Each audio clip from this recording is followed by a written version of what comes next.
Hello ಮಕ್ಕಳೇ, ನಮಸ್ಕಾರ. K A ಅವರ ಕಡೆಯಿಂದ ಒಂದು ದೊಡ್ಡ ಅಪ್ಡೇಟ್ ಬಂದಿದೆ. ಅದು ನಮಗೆ ನೋಡುವ.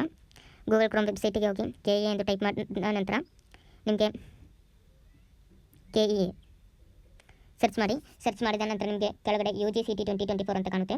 ಅದು ಕ್ಲಿಕ್ ಮಾಡಿ. ಆಗ ಮೊದಲು ಇರುವ ಲಿಂಕನ್ನು ಕ್ಲಿಕ್ ಮಾಡಿ. UGCET 2024 engineering draft seat matrix ಅಂತ ಅದಿರುತ್ತೆ. ಅದು ಕ್ಲಿಕ್ ಮಾಡಿ. ಆಗ ನಿಮಗೆ ಮೊದಲು ಸ್ವಲ್ಪ ಇನ್ಸ್ಟ್ರಕ್ಷನ್ಸ್ ಇರುತ್ತೆ. ಮೇಲ್ಗಡೆ ಹೋಗುವಾಗ ನಿಮಗೆ ಕಾಲೇಜ್ ಲಿಸ್ಟ್ ಇರುತ್ತೆ. ನಿಮಗೆ ನೋಡ್ಬೋದು. ಟೋಟಲ್ ಸೀಟ್ಸ್ ಕೆ ಎ ಅವರ ಕಡೆಯಿಂದ ಎಷ್ಟು ಸೀಟ್ಸ್ ಇದೆ ಅದೆಲ್ಲ ಇದೆ. ನಿಮಗೆ ನೋಡ್ಬೋದು. ನಾನು ಸ್ಕ್ರೋಲ್ ಡೌನ್ ಮಾಡ್ತೀನಿ. ಟೋಟಲ್ 132 ಪೇಜಸ್ ಇದೆ. ನಿಮಗೆ ನೋಡ್ಬೋದು. ಇದರ ಪ್ರಕಾರ ನೀವು ನಿಮಗೆ ಕಾಲೇಜ್ ಲಿಸ್ಟು ತಯಾರು ಮಾಡ್ಬೋದು.